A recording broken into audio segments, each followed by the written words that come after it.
Hare Krishna, glories to Srila Prabhupada and the Sankirtan mission of Sri Chaitanya Mahaprabhu. And welcome to the Sunday morning Srimad Bhagavatam reading and discussion from the original Delhi Bhagavatams, which Krishna Katha has displayed there on the screen for everyone to see. These are very valuable treasures for all of us. And in Prabhupada's early activities in the West, that was his main focus, was to distribute these original Bhagavatams, which are treasures really for everyone that can have a set. And we recently ran a GoFundMe program for printing these books, and it was very successful. We want to thank everyone who has participated in this donation drive, and we're moving ahead to finalize our work, and it takes time to get this in order. But we're moving ahead very nicely, and soon these books will be with us and available to everyone, and especially those who donated. They'll be receiving theirs in the mail in due course of time. So thank you very much for your participation in this very valuable service that is important for maintaining the integrity of Prabhupada's original books. And these collector's items are very valuable because they reveal the transcendental position of Srila Prabhupada throughout his life. And everything that Prabhupada did was transcendental. Most recently, actually this morning, I had a comment from someone on the cottage industry of the social media network. This social media item, and remember, social media is a platform for opinion, not fact. And anybody is free to go to social media and open up a account, whether it's Instagram or Facebook or whatever, and give their opinions. We are not interested in opinions. Opinions are simply mental speculation. I think this, I think that, I'm going to do this, I'm going to do that. But it is a medium for broadcasting information, which and truth, which we're effectively using in our Prabhupada Disciples Association Hare Krishna Society. So it's a facility for preaching. And we can reach, and we are reaching thousands of people monthly with this medium and helping them to get a clearer understanding of who Srila Prabhupada is and how we should follow him and his instructions. Because this particular person this morning, they said to me, or they wrote to me, or to the public, let's say, because these posts are public, they said, well, more important than Prabhupada's letters, more important than Prabhupada's lectures, more important than Prabhupada's various means of communications to his disciples is his books. Oh, really? So I was thinking about this in terms of actually going to see Srila Prabhupada. Can you imagine, Yashodanandana Prabhu, you show up in Mayapur for the Mayapur festival, and you tell Srila Prabhupada to his face, oh, by the way, I know your letters aren't that important. I know your lectures aren't important, but your books are important. Everything that the Guru says is Shastra. That Prabhupada has made very clear to us. But this person presenting the Vapu Vani argument, that Vapu is more important than Vani, He is saying that anything that's in Prabhupada's books, that's the most important thing. Misrepresenting truth, misleading people, and a total misunderstanding of this philosophy from a neophyte who's got his babble going on in social media. Babylon. So we have to be very careful when we go to social media and understand it's a tool for us to engage others in learning the science of Guru Tattva properly, because this is the essence of our philosophy, that unless you understand the Guru, you cannot understand Krishna. And when we speak of Guru Krishna Katha, we mean bona fide Guru. This is a bona fide process where we do not simply give opinion, but we repeat, like yesterday at the program. I mentioned that we are representing Prabhupada with this understanding of our philosophy through him. And it is something that he constantly repeats for everyone's benefit. It's him that's constantly repeating this. Yashodanandana Prabhu will go to various sections of Prabhupada's letters, his books, etc. And we'll show them on the screen, and people can hear what Prabhupada is saying, not what Yashodanandana Prabhu is saying. Oh, let's kill the messenger. Let's shoot the messenger. You're repeating a philosophy that Prabhupada is saying, and they're going, well, why do you keep repeating it? It's not us that's repeating it. It is Prabhupada that's repeating it, and we're simply exposing the truth to other people so they can have a proper understanding of how to follow this process. That's as simple as it is. It is not opinion, and everything that the Guru speaks, the bona fide spiritual master speaks, remember this point, is Shastra. Everything. Go to Prabhupada in his room in Mayapur. I know when I was in Prabhupada's room in Mayapur with Krishnadas Babaji Maharaj, I had the opportunity to sit with Prabhupada for 45 minutes and explain to him how we purchased the Toronto temple. It was very, very nerve-wracking. And the biggest part about it was, don't say the wrong thing in front of your guru, because you will be chastised. Could you imagine going in front of Prabhupada Yashodananda and saying, well, your letters and your lectures aren't that important, your books are? Like, you would be chastised out the door. Prabhupada was a very strong preacher. He wasn't a compromised person. Look at what happened in the Gaudiya Math. All the nonsense that went on with them after Bhaktisiddhanta Saraswati Goswami Prabhupada's departure.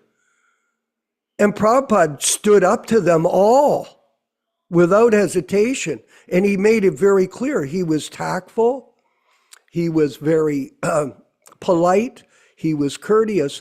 But he was not compromised on one part of the philosophy of Krishna consciousness and the teachings of Bhaktisiddhanta. And that whole movement was destroyed because of the whimsical behavior of a few ambitious people. And this is going on now, misrepresentation of the philosophy, not only by these people, but by their so-called disciples. And this is a poison.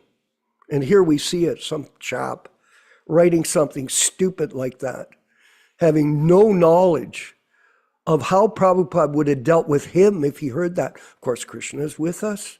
Krishna is aware of what's going on. So these offenses that are being committed are not being ignored by Krishna and this karmic reaction of blasphemy that is taking place. And the karmic reaction is manifest in so many people nowadays that are being punished because of misrepresentation, misinformation. of our philosophy, which we are against. We are propagating the truth to people. Now, someone could say, well, that's your opinion. No, it's not. I ask people, come to the classes. Oh, just convince me now. Type it out with your finger or speak it on the internet. No, call us up. Let's have a discussion. Go ahead. Nobody calls. Nobody. Very rarely, once in a while, someone positive will call us. Actually, we're getting quite a few positive calls. People are appreciating what we're presenting to the world. But the people that don't agree with us won't discuss it. They just hang up. And Yashodanandana Prabhu knows that whenever we present arguments, show us the proof where there is an appointment of Diksha gurus but for 150 disciples. Oh, I can't talk to you anymore. Goodbye. And they hang up because they have no proof. They're just speculating, concocting based on profit, adoration, and distinction of themselves and their so-called compromised members. This is a very important point. And people have to know this. So that's why we're repeating this every week. And at this opening segment, I go through it because I want everyone to understand that this is our legacy mission. Our mission is to protect the legacy of Srila Prabhupada in his books, in his lectures, in his letters. No other way. And if people want to speculate or compromise or remanufacture like they are, the so-called ISKCON gurus are just making things up, then this is a great disservice to our spiritual master and our disciplic succession. And Krishna Katha, we will not stand for it, correct? We will not. We will stand up and speak the truth, not fight. Yeah, it's a philosophical war, let's say. But it is not a physical war. We are simply performing our devotional service with great pleasure. There's a great solace in serving the spiritual master and protecting his legacy. And we're going to go forward here now with our readings of the diary, which are very interesting. We're at Thursday, July 8th, 1965. So Prabhupada is preparing now. He's moving along in these passages. Now look, see this, July 6th, July 7th, nothing. But he has one comment here in Thursday the 8th, to see Chokshi at 12 noon. So he's taking his appointments. He's writing down his appointments. That's what we're doing, our group. And on July 9th, he's going to see the manager, bank manager, Mr. Chokshi, and he's got his passport.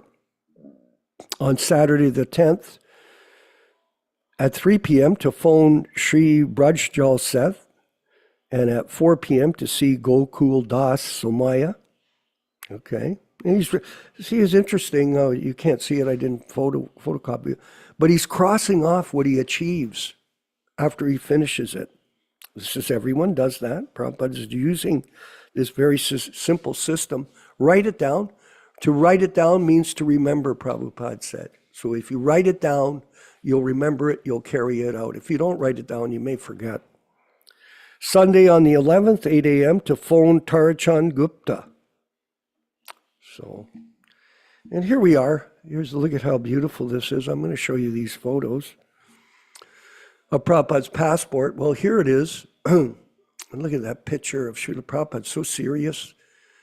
Above and top right, Srila Prabhupada experienced no difficulty in obtaining his passport, and with the help of his friend and sponsor, Krishna Pandit, it was issued to him on June 10th. So this was the first time that Prabhupada was going to travel overseas. So this passport was a great move for him forward in his determination to carry out the order of his spiritual master. And here we have the further pictures of the passport. And there you are. Just see that. Citizen of India. And these are great documents for us to study. Look at on June 9th.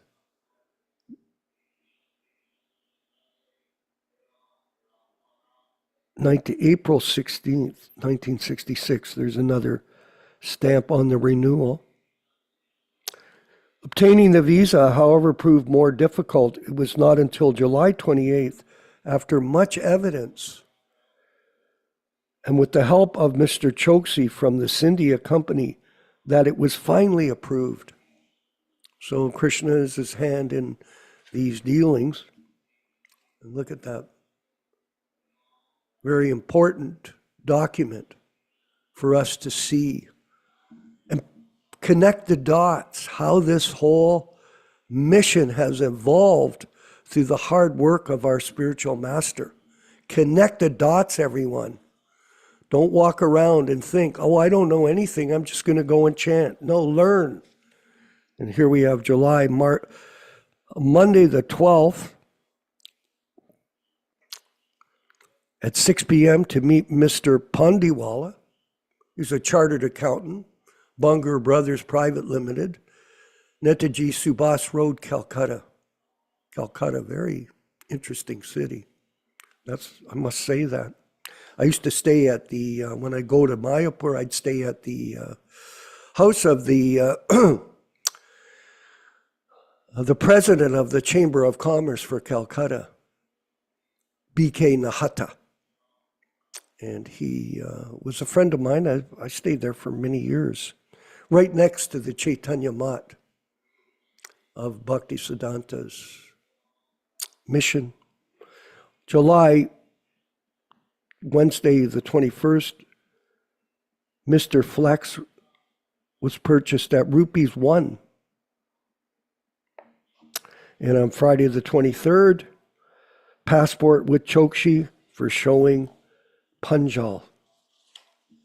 Okay.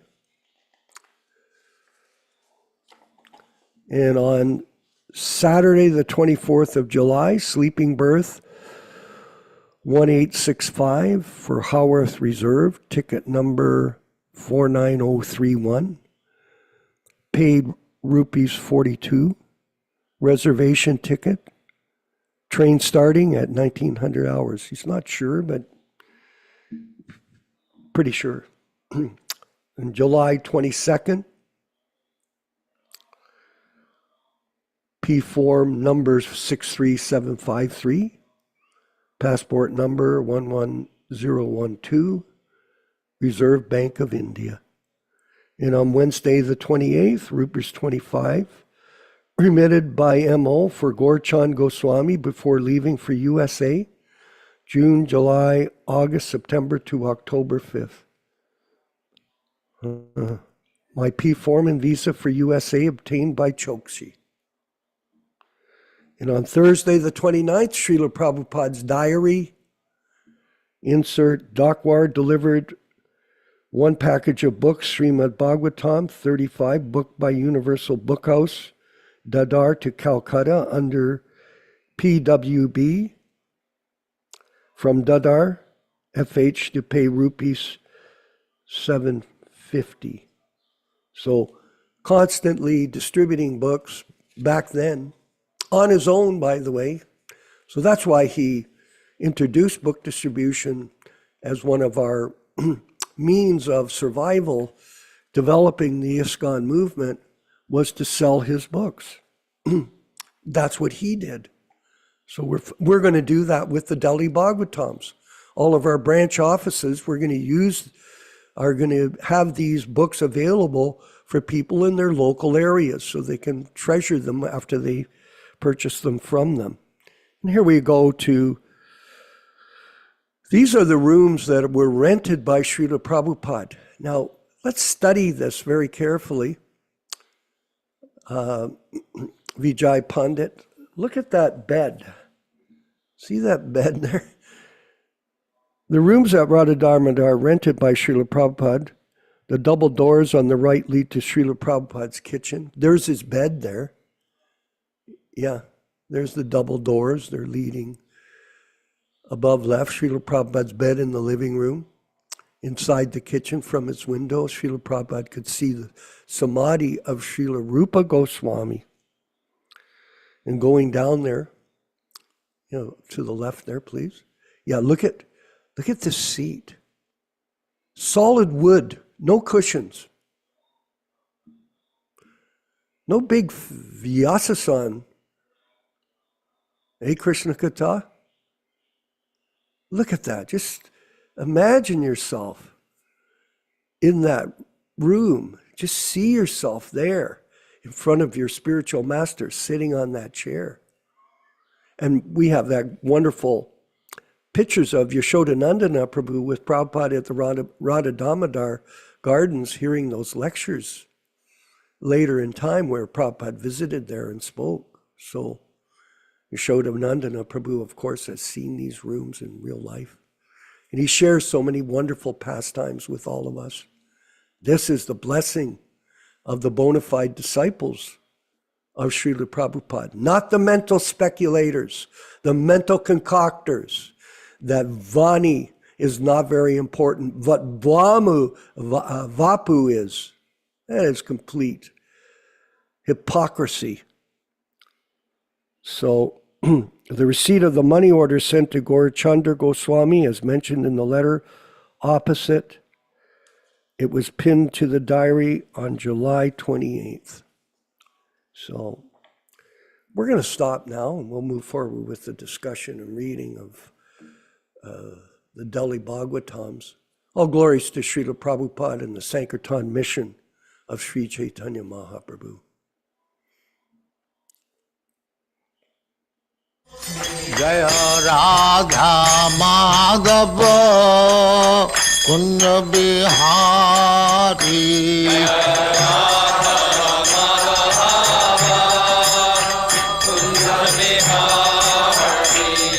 Jaya Radha Madhava Kunja Bihari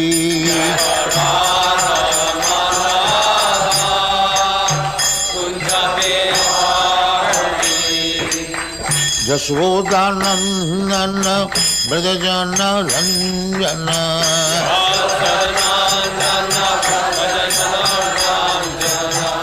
Yashodanandana Brajajana Ranjana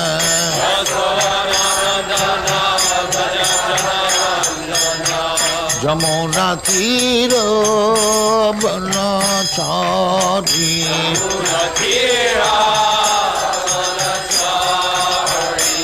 Jamuna Tira Banachari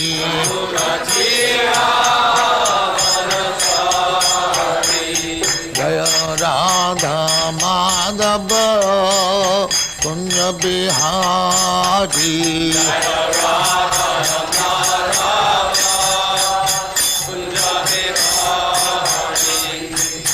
Gopi Jana Vallabha Girivaradhari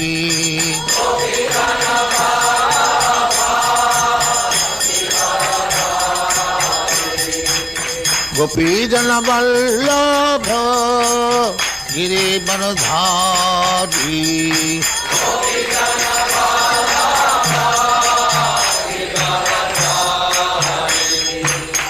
Yashodanandana Brajajana Ranjana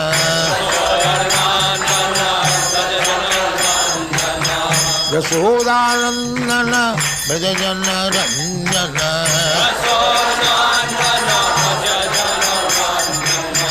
Jamuna Tira Banachari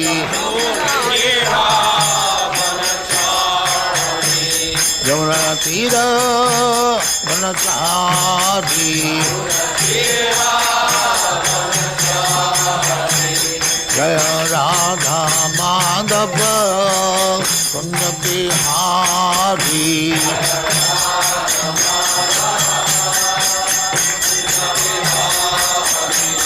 Jaya Radha Madhava Kunja Bihari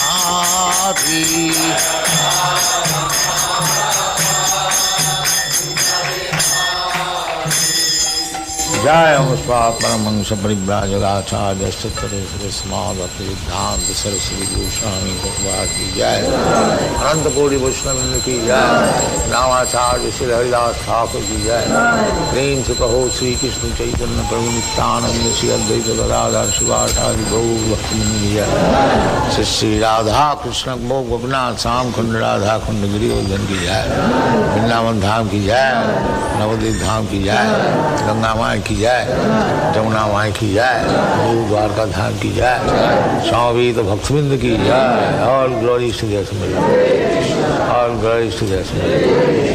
Thank you very much. All glories to you, Srila Prabhupada. Glories to you, Prabhupada. Om Namo Bhagavate Vasudevaya. Om Namo Bhagavate Vasudevaya. Om Namo Bhagavate Vasudevaya. O my Lord, Sri Krishna, the son of Vasudeva, the all-pervading personality of Godhead, I offer my respectful obeisances unto you from Srimad Bhagavatam 1:1:1. Narayanam namaskrityam Narayanam namaskrityam Naram cheva narottamam Naram cheva narottamam Devim saraswatim vyasam Devim saraswatim vyasam tato jayam mudirayet Tato jayam mudirayet.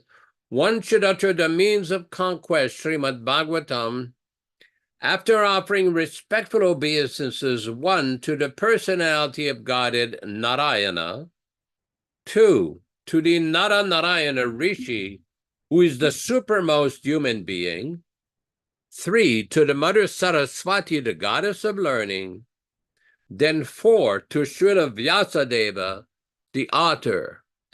Welcome everyone to this reading and discussion, sometime called a class, on the Srimad Bhagavatam. Today, as we do every week, we will be reading a few selected verses from the first canto, second chapter, which explains the meaning and the benefit of hearing this great, powerful, transcendental literature. Thank you, Krishna Katha Prabhu, for displaying these Bhagavatam verses. Shushrushoho Shraddadhanasya Vasudeva Kataruchihi Syan Mahat Sevaya Vipra Punyatirtha Nishevanat. O the twice-born sages, by serving those devotees who are completely freed from all ranges of vice, a standard of great service is done, and as the result of such great service, affinity in the messages of Vasudeva is made possible. Text 17. Shrinvatam svakataha Krishnaha punyashravana kirtanaha hridyantasto yabhadrani vidunoti suritsatam.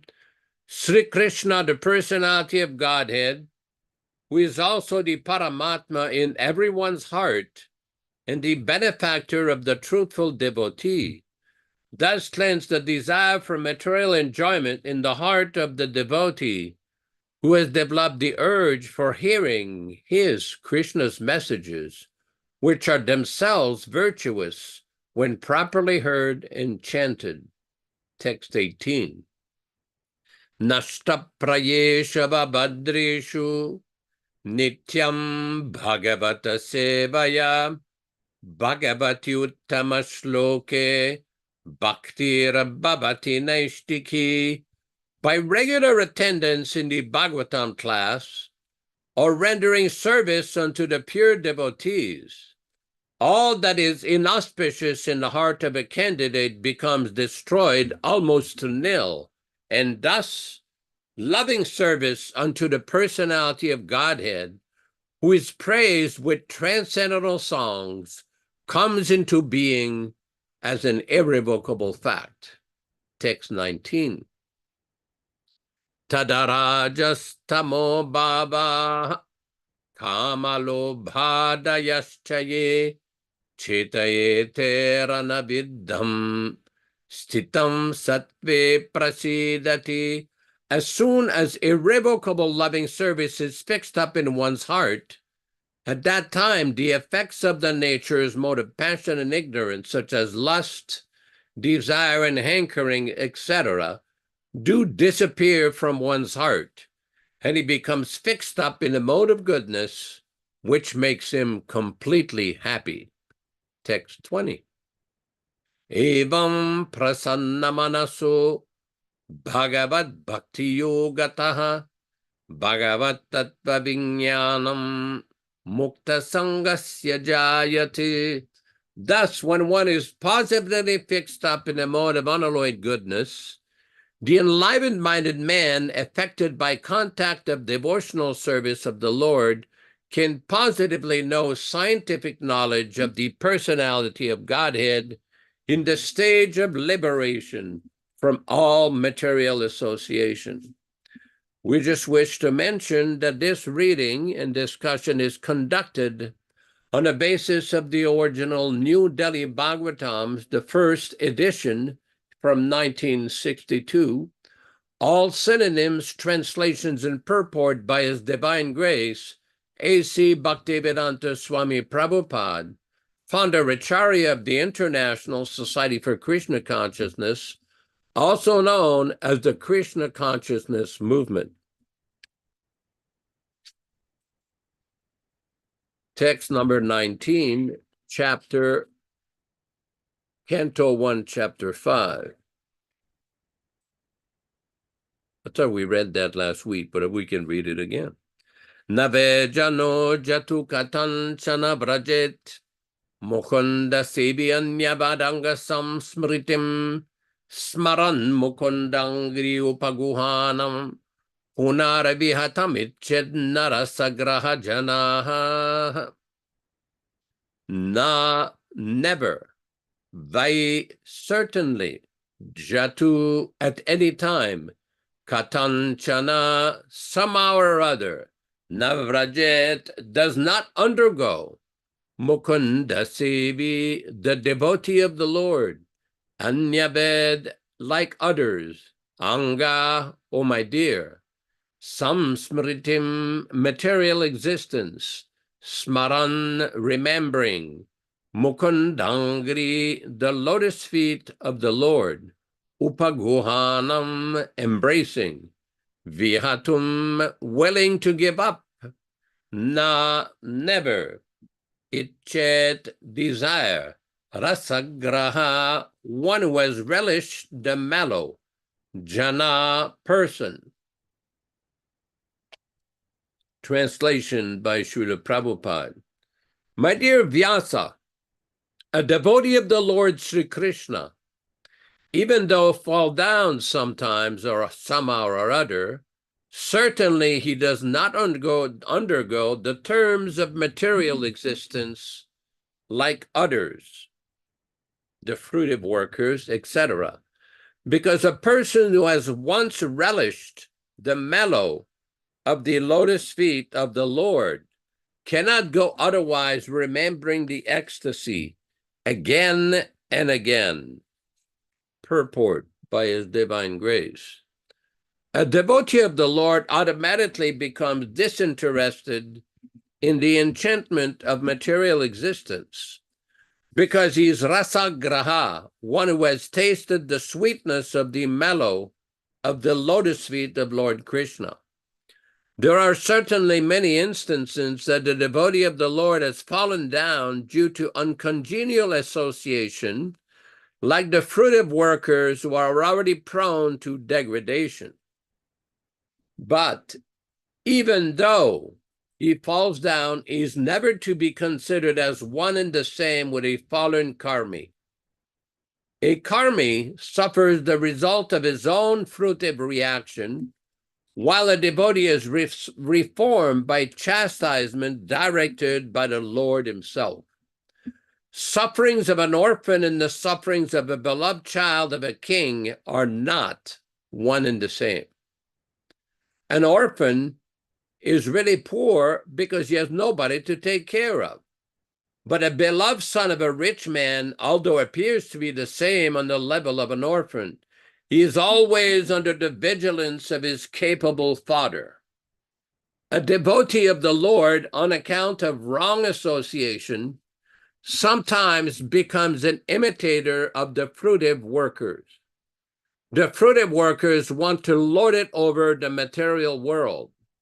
Similarly, fruitive workers, foolishly, a neophyte devotee thinks of accumulating some material power in exchange of devotional service. Such foolish devotees are sometimes put into difficulty by the Lord himself, as special favor by removal of all paraphernalia in material values. By such action, the bewildered devotee is forlorn by all friends and relatives, and the devotee comes to his senses again by the mercy of the Lord and is set right to execute his devotional service.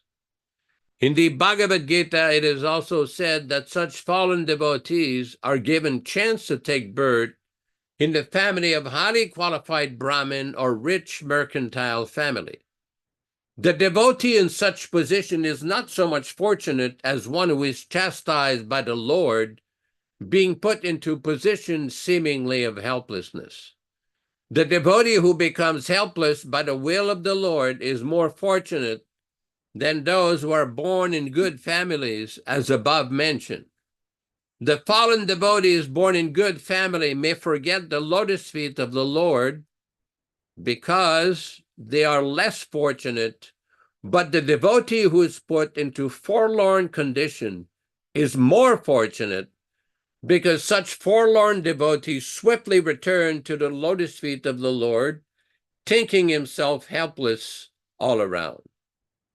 Pure devotional service is so much spiritually relishing that such a devotee becomes automatically disinterested in material enjoyment. That is the sign of perfection in the progressive devotional service. A pure devotee continuously remembers of the lotus feet of the Lord Sri Krishna and does not forget him even for a moment, and in exchange of all the opulence of the three worlds. Om Ajnanatirmirandasya Jnananjana Shalakaya Chakshurunmilitam Yena Tasmai Shri Gurave Namaha.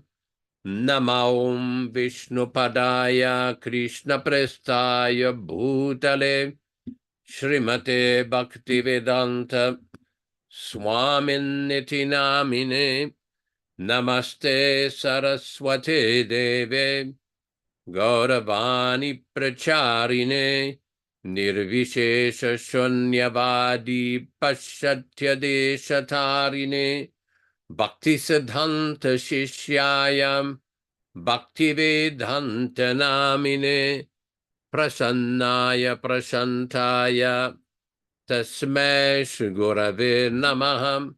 Bhagavad Vandanam Khadyam Guru Vandana Purvakam Kshiram Sharkara Yuktam Kadatehi Visheshataham Adadana Danter Idam Yachi Punaha Punaham Srimaduru Papadam Bhoja Dhulisyam Janma Janmani Amsho Bhagavato Smyaham Sadadaso Asmi Sarabata Tat Kripa Pikshako Nityam Tat Preshta Shadkaromishvam Sri Krishna Chaitanya Prabhu Nityananda Shri Advaita Gadadara Srivasadi Gaura Bhakta Vrindam Hare Krishna Krishna Krishna Hare Hare Hare Rama Rama Rama Hare Hare. Lord Krishna in the Bhagavad Gita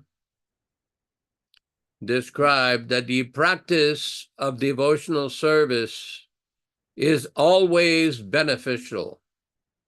It's always special and always beneficial. Krishna explains that the practice of bhakti, even though it is not complete in one life, one does not lose anything, but is only the gainer. It would be like if you have a bank account that although you take money out, your balance never really decreases. Now, this is somewhat of a difficult concept to understand materially, but spiritually, whatever service we do for Krishna is to the eternal benefit of the practitioner. Now, this is very important because Krishna and Arjuna are having discussion in the Bhagavad Gita that what happens if one does not complete or one does not reach success, complete success. And Krishna explains, Srimatam Gehe Yoga Brashto Bijayate, for one who is not complete in the practice of devotional service, still there is great benefit for this person. There is no loss. There is no loss or diminution on this path. This is why when we analyze the pattern of preaching of Srila Prabhupada, he was always encouraging devotees and practitioners to do as much as they can to become as much Krishna conscious as they can in this lifetime. Of course, while Krishna gives assurances that one may be born in a very special family, Shuchinam Srimatam Gehe Yoga Brashto Bijayate, that is Krishna's promise. But in this material world, we never know. There is one lecture where Prabhupada said one should try to complete in this lifetime, because in the next life, you never know what will happen. And in the Bhagavatam, in the 5th canto, the example of Bharat Maharaj is very instructive. Although he was a very elevated, very, very advanced devotee, because of a mistake and an attachment to a young deer, he had to take his birth as a deer. So Prabhupada in one of these conversations says, you may desire a particular type of body, but that is not up to you. That is not up to you. That is up to Krishna.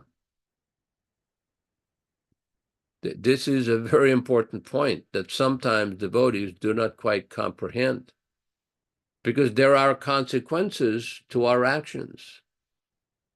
There are consequences to our decisions. There is one lecture where Prabhupada was talking about eating, that if one overeats, automatically there will be a reaction. Even though you don't want it, you may not want the reaction, but by the laws of material nature, you will be forced to accept that reaction.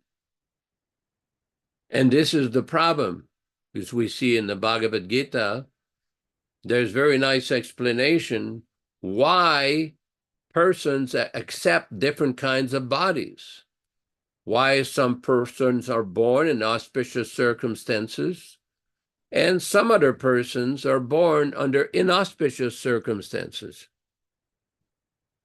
Let me give an example. In 1972, when we first went to Bangalore, we were invited to a very wealthy man's house for a program. So Guru Kripa Swami and myself, we did the kirtan and everything and program, and Guru Kripa spoke for some time. And afterwards, the gentleman the very wealthy gentleman, came to us in private. And he says, I have a problem. Maybe you can help me. I have one son who is graduate of Oxford University in business, highly intelligent. I have another son who is dumb, cannot read or write, cannot comprehend anything. How can this be, born in the same family, in the same city, under the same circumstances? And we explained to him that this is due to past karma, purva karma, that in this life, we obtain the body and the condition according to past prior activities. Of course, some ignorant persons or bewildered persons may not accept this, may not believe this, but Krishna in Bhagavad Gita explained, Karanam gunasangasya sadasat yoni janmasu, that these sat asat, these auspicious good circumstances and inauspicious bad circumstances, just like in that case, a very intelligent, both of this born in the same wealthy family, one is highly educated, highly intelligent, the other one can't practically read or write, doesn't have the intelligence to comprehend anything. Why? Why can't they be born with the same facility, with the same level of intelligence, with the same level of beauty? Because of past activities. Srila Prabhupada one time was having a conversation with a religionist from a different sect. And the person said, well, we don't believe in this law of karma or rebirth or transmigration. And Prabhupada asked him, so how do you explain the varieties of life? Where do the varieties of life come from? Even in human society. Some persons are born in a rich family. Some persons are born in a poor family. Some are born with a very high degree of intelligence. And as we've seen in the example we have just described, some are born with very meager or very little intelligence. In Sanskrit, it's called subuddhi. Subuddhi means highly intelligent, and alpa buddhi means less intelligent. Some are born very beautiful features. Some are born somewhat middle. Some are born ugly. Why can't everybody be the same? Because this is due to past activities. And in this, just like in this life, we see practically if somebody applies himself, goes to school, gets proper education, then they have a better chance at getting better facility, better employment, better situation. This is not a difficult thing to understand. And this is explained very nicely in the Bhagavad Gita. So to solve this problem of this constant repeated birth and death, a human being has to use his intelligence to solve the problem. Because one cannot control at the time of death, depending on the mental condition of the sukshma sharira. Sukshma means subtle body of mind, intelligence, and false ego. Then one will be carried on to the next life.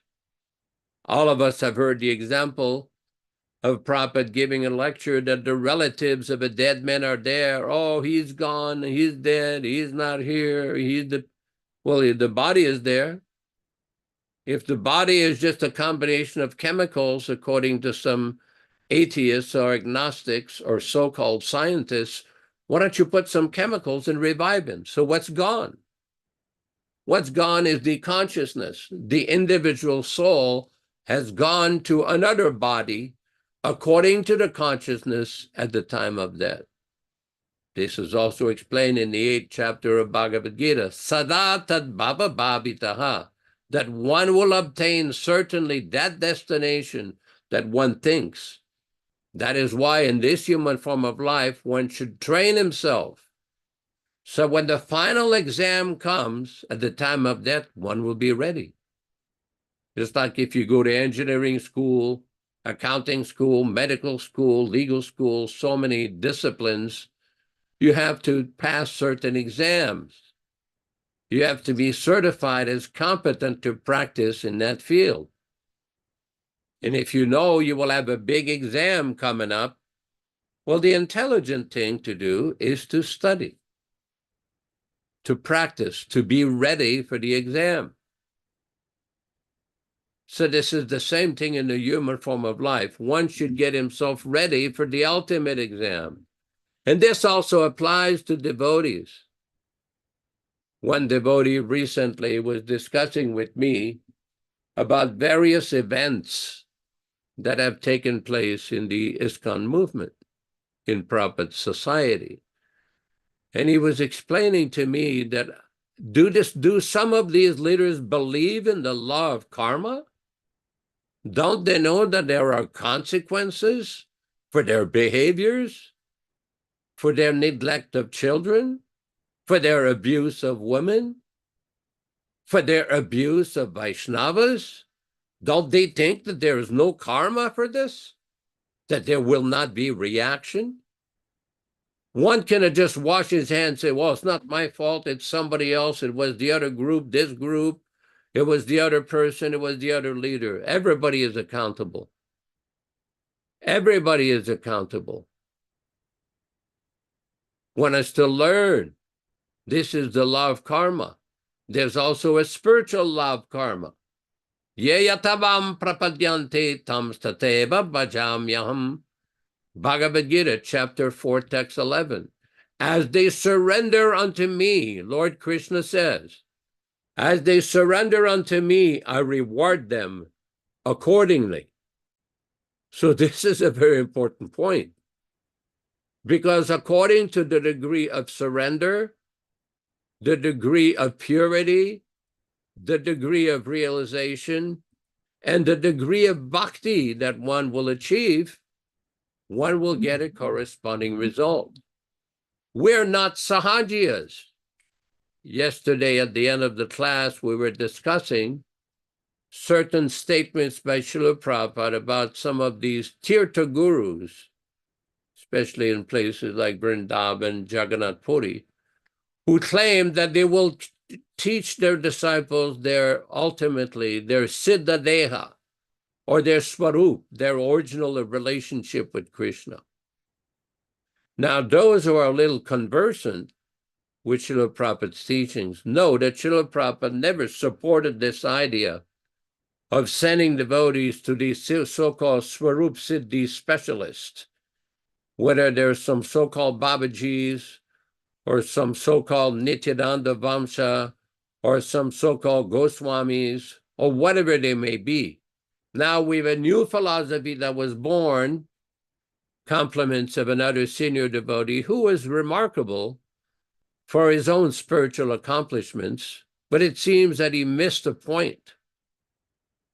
In order to achieve the Swarup Siddhi, one has to follow the authorized acharya, not this false idea that a Madhyam guru should send his disciple to an Uttam guru who's going to teach him his Swarup. Where did Prabhupada say that? Where did Prabhupada give the instruction to do that? We do know that Prabhupada warned. He gave very clear warning that if you follow these principles, chant your 16 rounds, read these books, and engage in the proper process of devotional service, you will go back to Godhead. Prabhupada one time was told by a good friend of mine, an older devotee, more senior than me, that he asked Srila Prabhupada about the Swarup question, about his original relationship with Krishna. Prabhupada said, first you understand and realize that you're not the body. Then we'll see what kind of Swarup you are. Another time, Prabhupada said, first you become liberated from all material conditioning. Sarvopadi vinirmuktam tat paratvena nirmalam. Then this Swarup will be realized. But this artificial attempt to see some so-called Swarup specialist, people will become confused. Because what happened is many devotees are looking for a shortcut. They're looking for a silver bullet, an easy solution to solve all the problems. There will be plenty of criticism for those of us who are promoting Prabhupada as the Acharya, the current Acharya. They don't want to hear that. They want some shortcut. They want to artificially present a non-realized soul, a non-liberated soul, a non-Mahabhagavata as a substitute for the real deal, for the real topmost Mahabhagavata. We see in the Chaitanya Charitamrita, Madhya Lila, chapter 24, text 330, there's a very strong warning by Srila Prabhupada. Mahabhagavata Sreshto Brahmanove Guru Nrinam Sarvesham eva lokanam aso puja yata harihi. Why do we worship the Acharya as good as God? This is explained from the Padma Purana, because he's a topmost Mahabhagavata. And Prabhupada explains in the purport, only such a person is eligible to occupy the position of Guru, that position of Acharya. To liberate persons is not a cheap thing. If one is not completely realized, is not a Mahabhagavata, is not an Udurtamadikari, he should not pretend. We don't need any more posing and posturing and pretending. We don't need that. Oh, Venkat, Rupesh, thank you. Here's the purport. Here's the verse. Go down in the purport section. This is the Sanskrit verse I was talking about. Let's go a little further down. A little further down. More. More. Hold on. Okay, go more. I'm trying to find the section where Prabhupada says only such a person. Further down. Here we go. Prabhupada explains, he knows how to serve the Supreme Personality of Godhead and how to respect a Vaishnava. When one has attained the topmost position of Mahabhagavata, he is to be accepted as a guru and worship exactly like Hari, the personality of Godhead. Only such a person is eligible to occupy the post of a guru. Now, this is very important because there's some people who don't agree.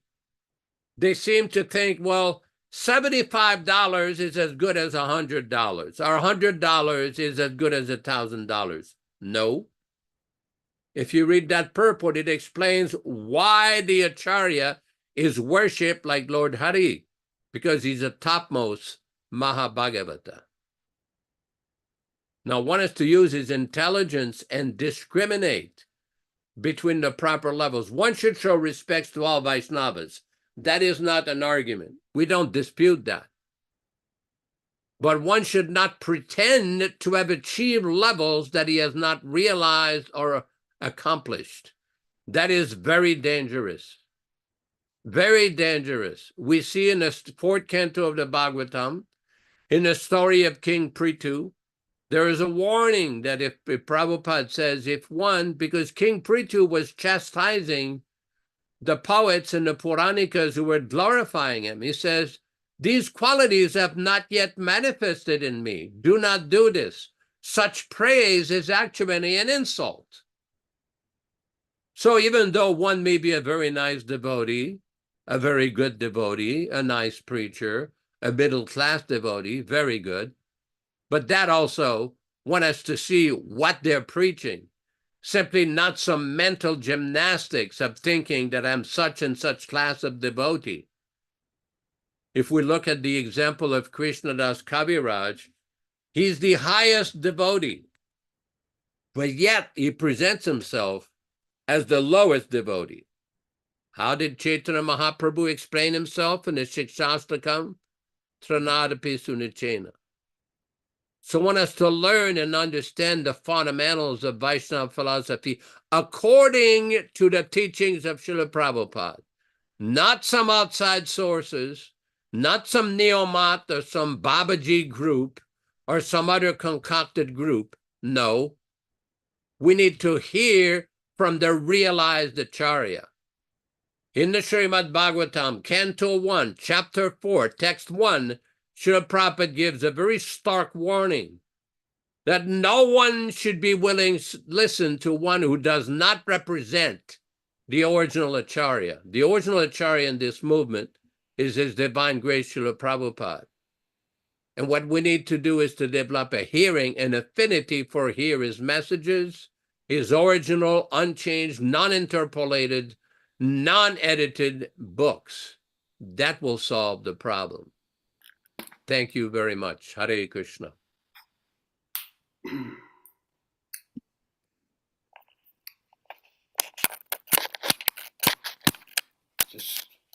Just trying to get my microphone hooked up. Thank you very much, Yashodanandana Prabhu, for a wonderful explanation of today's verse and purport of Srila Prabhupada's. And it is interesting to note in the purport by Srila Prabhupada that a fallen devotee is given a chance to take birth in the family of highly qualified Brahmins or rich mercantile family. The devotee is in such a position is not so much fortunate as one who is chastised by the Lord, being put into a position seemingly of helplessness. So the process of devotional service is eternally beneficial to the conditioned soul. And this is something that we should understand as a great opportunity for us to accumulate the benefits of devotional service, like putting a deposit in our devotional bank account. And that is never lost. There is a big difference between material activities, which can fail at any moment. And when they fail, everything is lost. But in devotional service, whatever you do, you never lose the benefit. It's always there with you eternally. This, of course, means you understand the nature of the self, the transcendental position of the individual, and how he or she is acting to ultimately get the greatest benefit in this human form of life. Yes, there is a big difference between material activities and transcendental activities. A big difference. And we have to take advantage of this opportunity to increase our Krishna consciousness through this process of discipline. One has to be disciplined in devotional service. And disciple means discipline. Here in this purport, Prabhupada refers to chastisement. That the devotee is blessed by chastisement, not cursed. Because it shows that Krishna cares about the person and wants to extricate him out of his confusion. And sometimes that means to learn lessons. And these lessons enlighten us on the path back home, back to Godhead. And they may be difficult lessons, yes. And all of us have experienced this. Of course, the Christians, they pray to God where they're in distress. Oh, God, save me. And then after God enters their life and somehow or other by his mercy, they're saved, they go, oh, well, that was luck. That was just by chance. No, God is with us. Krishna is with us and doing everything possible to help us, even in our distress, to wake up out of this bodily conception of life and understand that we are not this body, but the eternal servants of Krishna. And that devotional service is inexhaustible. That means it's never lost. And this life is very short. The perception of the living entity is, oh, I'll live on, nothing's going to happen to me. But that is another illusion that we're under, that conditioning that we think we'll live on and on, that time is our friend. Well, time is not our friend, time is our enemy. And we have to engage ourselves intelligently in devotional service. And in this way, get the ultimate benefit of the human form of life. I wanted to read from the Bhagavad Gita, text 40, chapter 2. This verse is very important. I'll read the translation by Krishna. In this endeavor, there is no loss or diminution. And a little advancement on this path can protect one from the most dangerous type of fear. Purport. Activity in Krishna consciousness, or acting for the benefit of Krishna without expectation of sense gratification, is the highest transcendental quality of work. Even a small beginning of such activity finds no impediment, nor can that small beginning be lost at any stage. Any work begun on the material plane has to be completed. Otherwise, the whole attempt becomes a failure. But any work begun in Krishna consciousness has a permanent effect, even though not finished. The performer of such work is therefore not at a loss, even if his work in Krishna consciousness is incomplete. 1% done in Krishna consciousness bears Vijaya Pandit permanent result.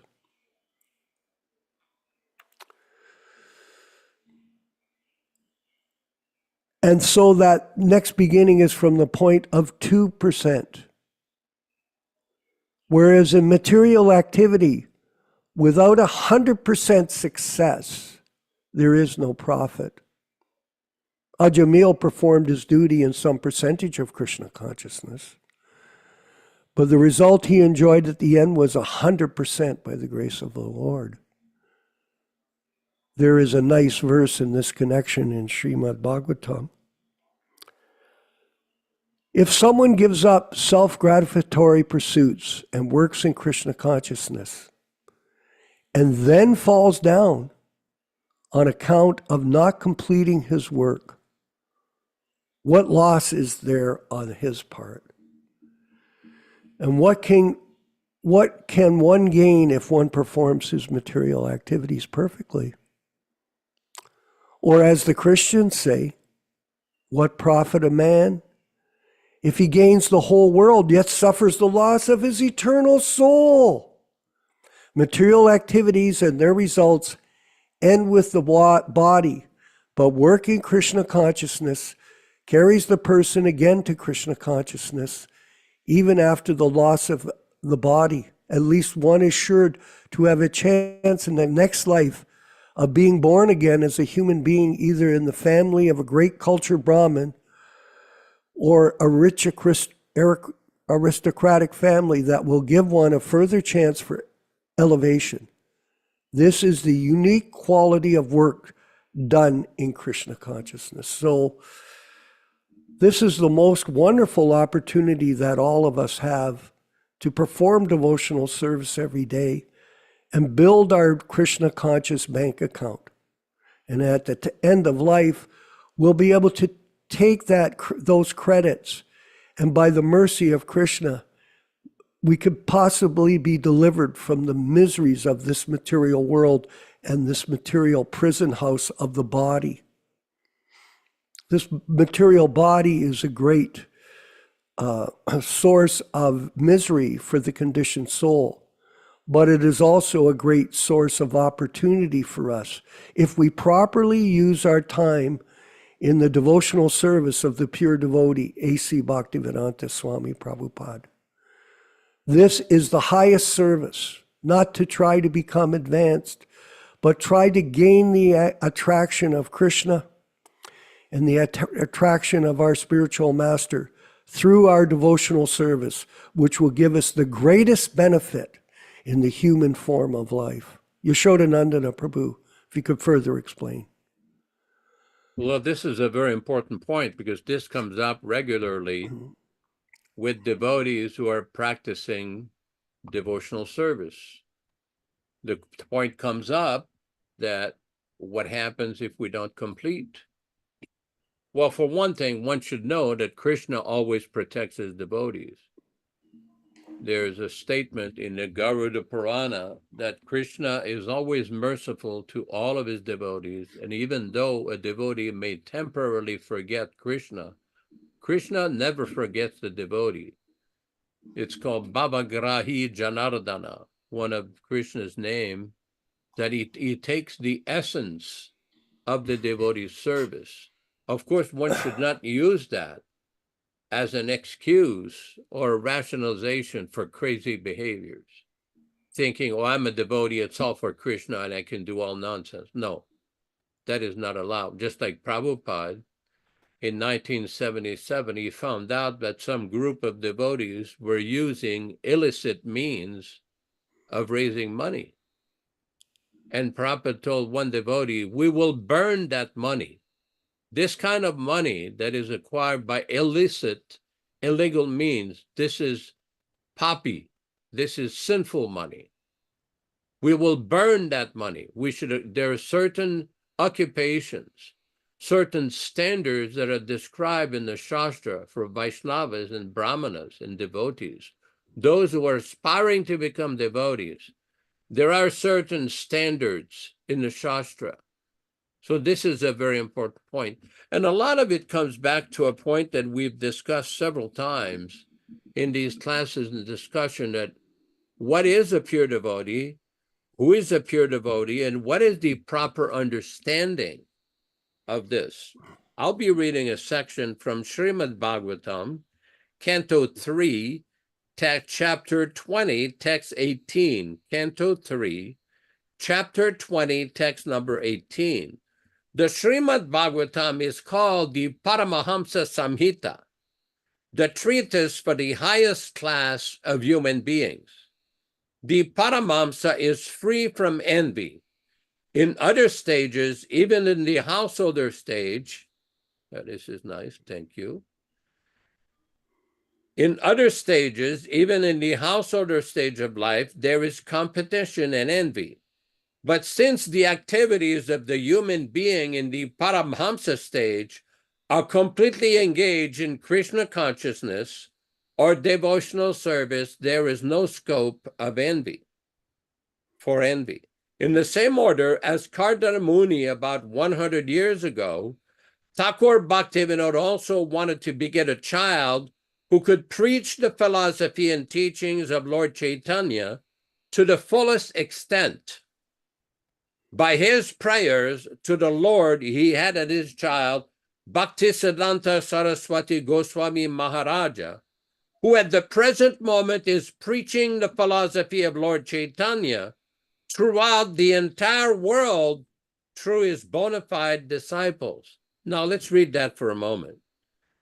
Prabhupada says, by his prayers to the Lord, he had as his child Bhaktisiddhanta Saraswati Goswami Maharaja, who at the present moment is preaching the philosophy of Lord Chaitanya throughout the entire world.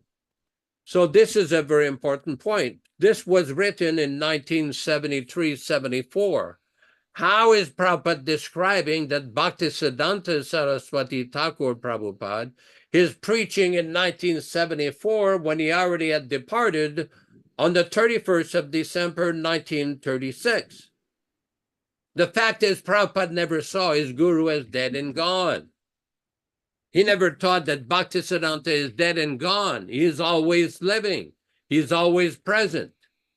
And we are simply acting as his agents, as his servants. That is the mindset that we should adopt in regards to our Srila Prabhupada. Hare Krishna. He's always present with us. And as long as we repeat what we've heard from the spiritual master, we are bona fide. And it was interesting to note where you were reading there, bona fide disciples. Well, who is he referring to? He was referring humbly to himself, because he was the person, Srila Prabhupada was the person, the only person that was spreading Krishna consciousness globally, and has spread Krishna consciousness globally to Australia, to China, throughout the South Americas, in America, in Canada, in Europe. This amazing mission of Lord Chaitanya has been spread to every town and village in the world by Srila Prabhupada. And we are simply presenting the fact that he is the bona fide guru, acharya, by his actions and results, and other people are criticizing us.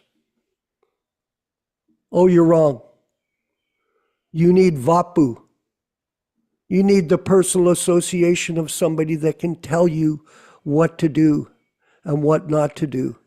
When Prabhupada has explained everything in explicit detail to all of us, if we just take the time to read and study all the information that he has provided to help us get out of this material entanglement.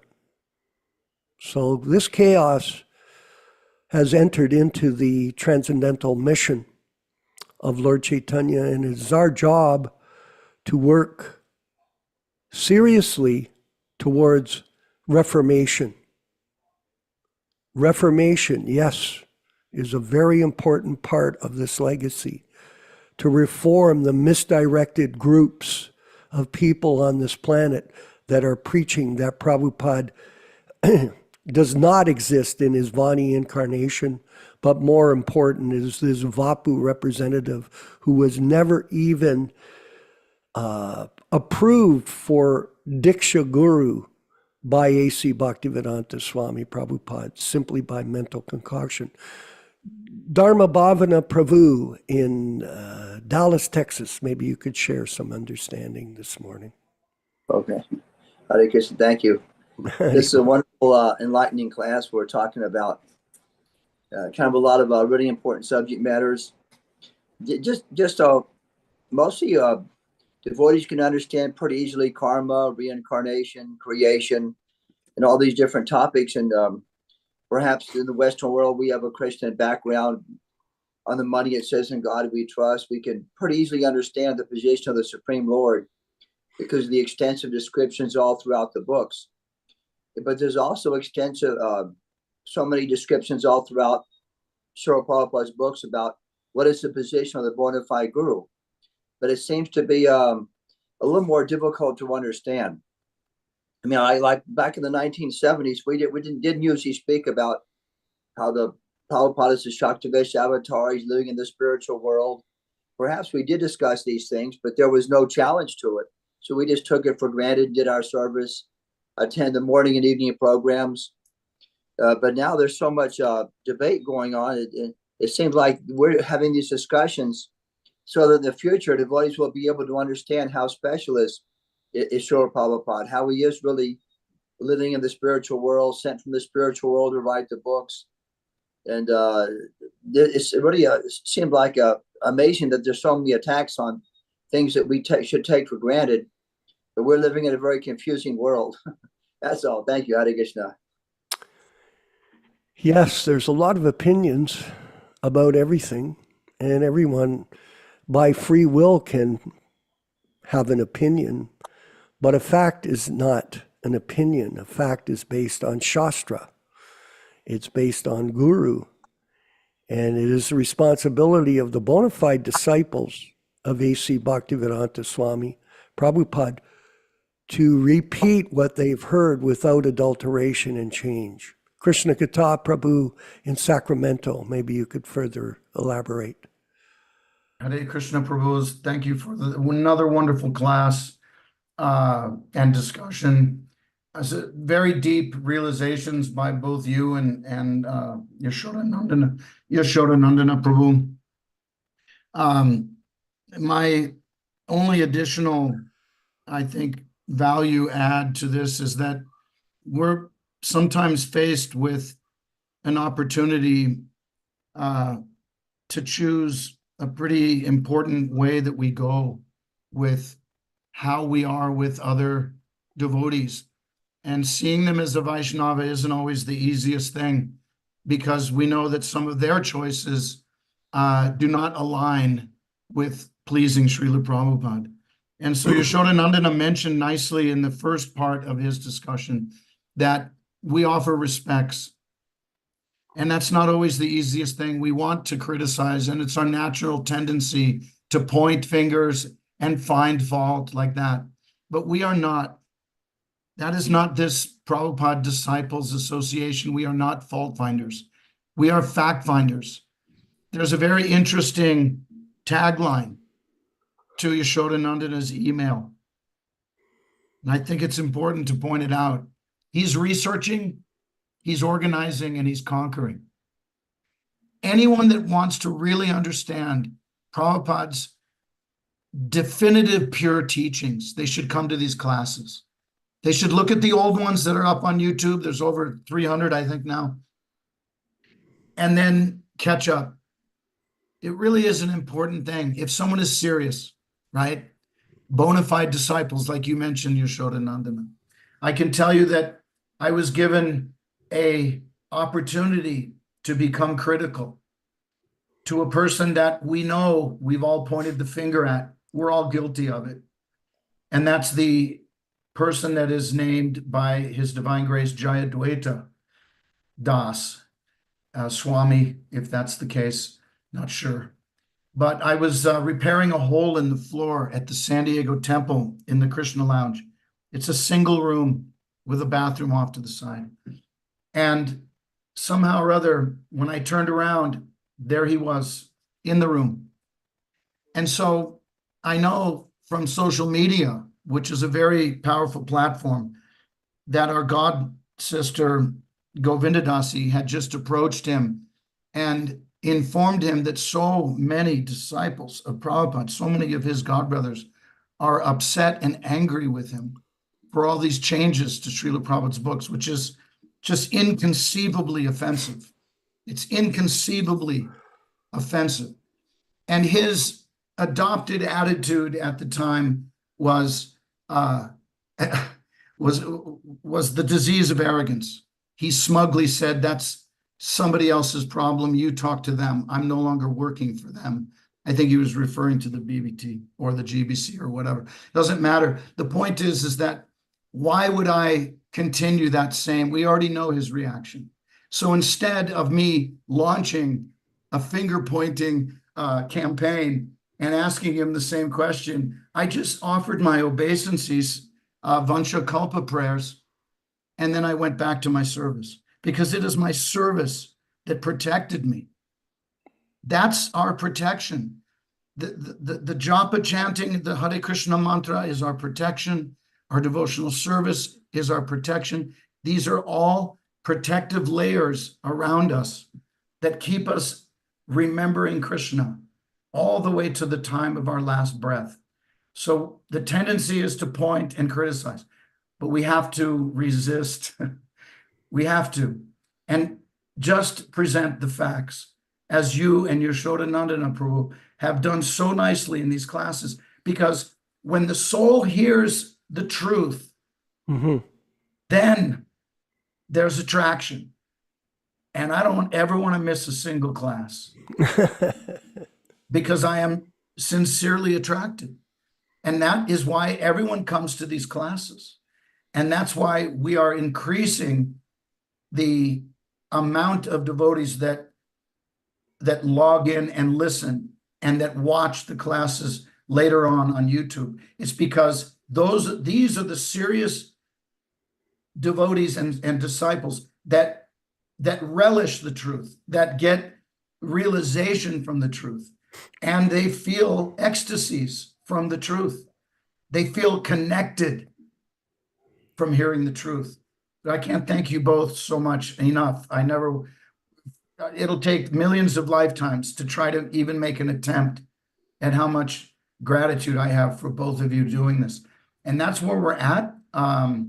It's the proper place to be, is listening to the truth and the facts and not fault finding. Thank you both, Prabhus. Haribol. Hare Krishna. Jai Shri Prabhupada. Haribol, glory to Srila Prabhupada, and thank you very much. And we very much appreciate this opportunity to serve together the mission of Srila Prabhupada and the wonderful opportunity that we do have to learn this process of devotional service under his direction. And in this way, all of us can feel some transcendental peace and happiness in life. I see Yashodanandana, we have Kanta Das from Trinidad. He's been very active, commenting on Facebook on some of our posts and attending the classes regularly. I hope his microphone is available. Maybe he can share some realizations or comments on today's program with us. Kanta Das in Trinidad, I believe it is. Prabhu, are you there? Is your microphone on? We tried before. Yashodanandana, Prabhu, maybe you could further elaborate on today's discussion. I think it Microphone. might be. Okay, here we go. Yeah, Hold on. it's working. Hold on. I'm just trying to see here. Got to get the, all right. I get to speak quite a bit of the time. I wonder if there are any other participants here. I'm trying to see who is left. I think that Puranjan is still there. Maybe you can ask him to make a few comments, or Vijay Pandit, or some more notable persons than my lowly self. Go ahead, invite somebody. Yashoda, please. Puranjan, are you there? Is your microphone working? Hello, Haribo. Can you hear me? Haribo, yes, we can. Hi. Hi, Haribo. Yeah, I was having quite a discussion with an ISKCON type guy, and I was trying to explain what is the Bhakti Lata Bij? What does Bij mean? And Bij means the seed or the root of devotional service. But if you're worshiping someone who has a lusty Bij or a drug addict Bij or some other kind of Bij, you'll get that Bij as well. And I said, this is explaining why we've had so many deviations in ISKCON, because people are bowing down and worshiping a deviant Bij, and that is infused into their being. And then they're not pedophiles themselves, but they have sympathy for pedophiles, and they'll defend pedophiles because they've got the pedophile Bij. It actually contaminates your brain by worshiping the wrong thing. And that's happened in so many cases. And we had that here in Berkeley. Hansa Duda had the machine gun Bij. And so all of the disciples had guns, and they were all carrying guns. And they all had a lump under their shirt. That was a gun. They were carrying guns. And that did come in handy one time, however. The Jayatirtha people came to the Berkeley temple. He had like maybe 200 people. And Jayatirtha was leading. He was dressed in a suit. All of his followers were dressed like hippies. And they said, it was about 7 o'clock at night, and they said, "Oh, there's that Puranjan guy. Let's tear him up." They wanted to attack me, So I was sitting in front of the temple on one of those lions. There are lions in front of the temple, and a couple hundred people were out in front with me, and they saw what was going on, and they realized that this is very dangerous for Puranjan. So they went into the temple room. There was half dozen guys, and they said, "Everybody out front." So they all came out front, and they said, "You know what? We don't like Puranjan either, but we like you less than we like Puranjan. So guess what? We got the guns, and you don't have the guns, so you got to go." So that's what happened. Wow. They defended me. But actually that was Krishna's arrangement at that time, you know. But anyway, the point I'm making is uh, you don't get the Bhakti Lata Bij from someone who doesn't have it. You don't get, $1 million from somebody who doesn't have it. You don't get anything from somebody who does not possess the quality. And that is the same thing with getting our spiritual Svarupa. You can't get the spiritual Svarupa from someone who can't deliver it. We had that happening at the beginning. We went to Mayapur and people were going to Lalit Prasad.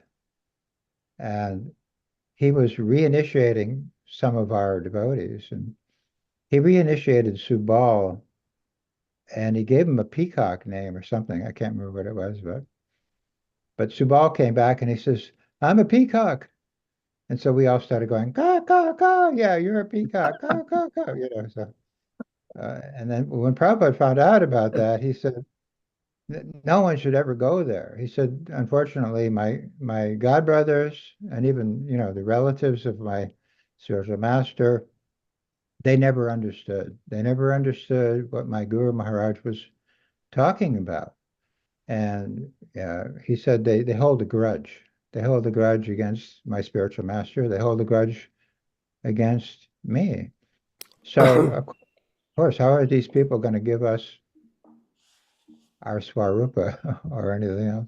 But anyway, so that's what I was trying to explain to this guy. And I think he got it a little bit, but that's where we're at. We have to try to re-explain all this stuff to people over and over again because they just have so many misconceptions. Haribol. Thank you very much. And we do appreciate everyone's participation in these programs. And we have a request for volunteers today to participate in hosting our meetings, these Zoom meetings. We do need people to help us. And we're prepared to have you trained as well. So on how to conduct these Zoom meetings and help us to continue to improve the content for everyone's benefit in the present and future, because this is a long-term plan that we have to speak out on behalf of our Guru, of his position as the bona fide spiritual master for everyone. And it is a very important service, and we need your help. Yes, we do.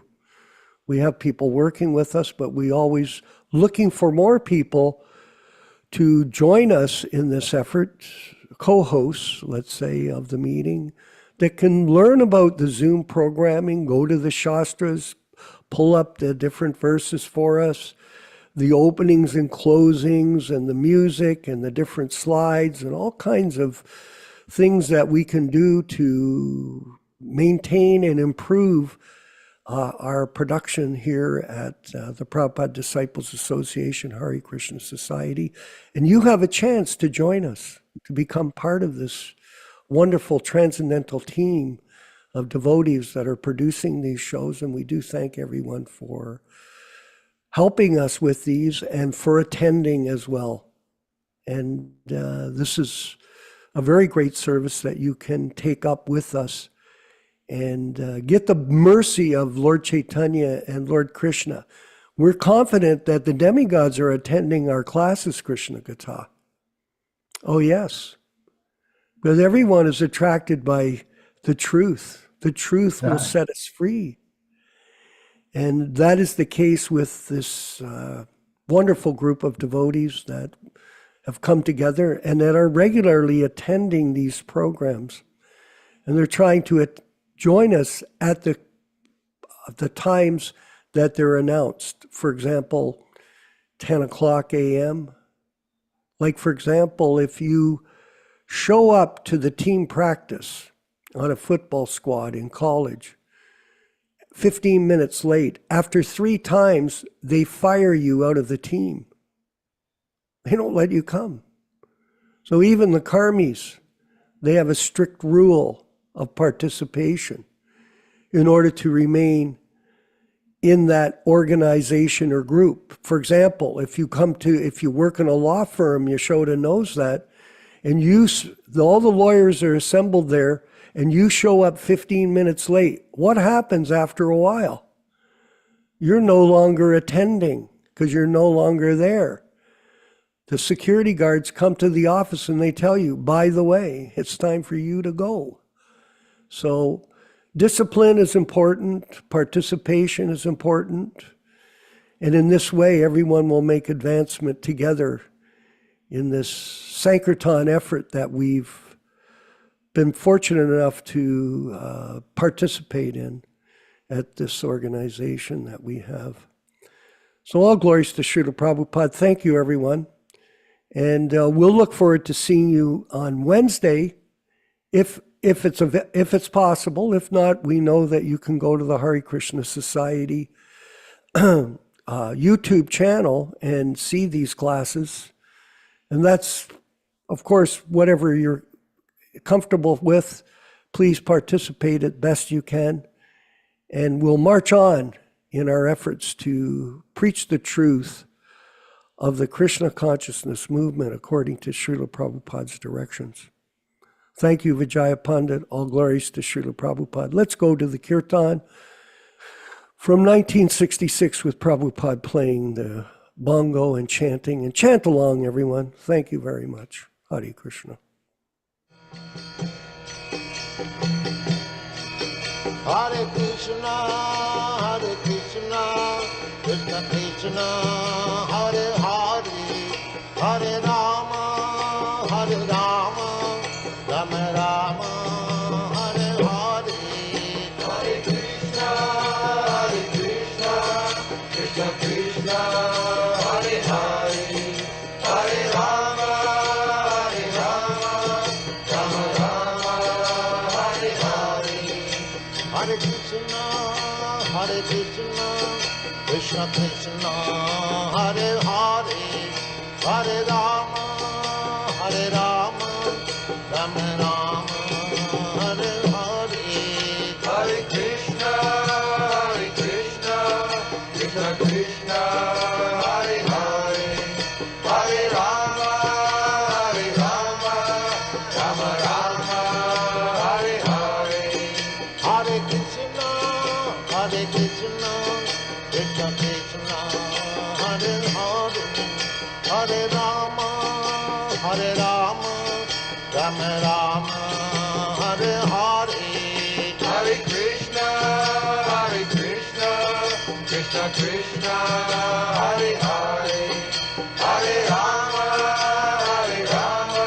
Rama Rama, Hare Hare. Hare Krishna, Krishna Krishna, Hare Hare, Hare Rama, Rama Rama, Hare Hare. Hare Krishna, Krishna Krishna, Hare Hare, Hare Rama, Rama Rama, Hare Hare. Hare Krishna, Krishna Krishna, Hare Hare, Hare Rama, Rama Rama, Hare Hare. Hare Krishna, Krishna Krishna, Hare Hare, Hare Rama, Rama Rama, Hare Hare.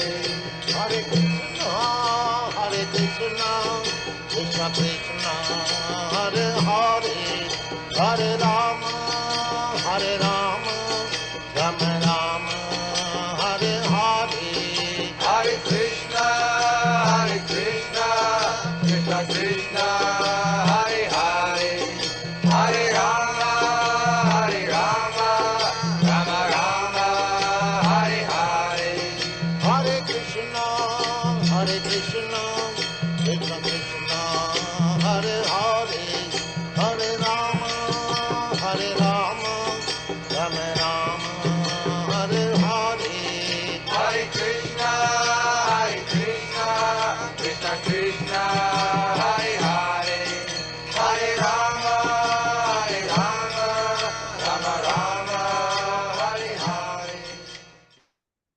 Let us offer our respectful obeisances to all the Vaishnava devotees of the Lord.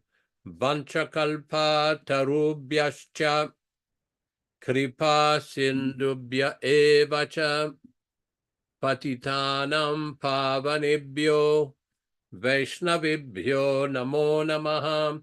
I offer my respectful obeisances. We all offer our respectful obeisances unto all the Vaishnava devotees of the Lord who can fulfill the desires of everyone, just like desire trees, and who are full of compassion for the fallen souls. Thanks everybody for participating in this enlivening Srimad Bhagavatam reading. Although it was the same text as last week, there are always new meanings in a discussion with the Vaishnava devotees. Thank you, Vijay Pandit, Chaturbhuja Prabhu, Mataji in the back. Thank you so much. Grazie, grazie. Come va, come va? Tutte le glorie sua divina grazia, Srila Prabhupada. Very good. It's very nice to see you all there. And thanks everybody for participating. Please try to come again on Wednesday afternoon at 5:00 p.m. Pacific Standard Time, and corresponding to 8:00 p.m. Eastern Time. And also, anybody who would like to make an offering to Srila Prabhupada for the Vyasa Puja is getting very close. The Vyasa Puja this year will be in the 3rd week of August, so we have a couple of weeks. You can send it to my attention or Vishwakarma Prabhu's attention or Venkat Prabhu's attention, and we will get your offerings published. Thank you so much. All glories to Srila Prabhupada. Hare Krishna, Hare Krishna. Venkat said he was... Vandeham Shri Guru Shri Juta Padakamalam Shri Gurum Vaishnava Vangsha Shri Rupam Sagrajatam Sahagana Raghunathannitam Tang Sajivam Sadaitam Savadhutam Parijana Sahit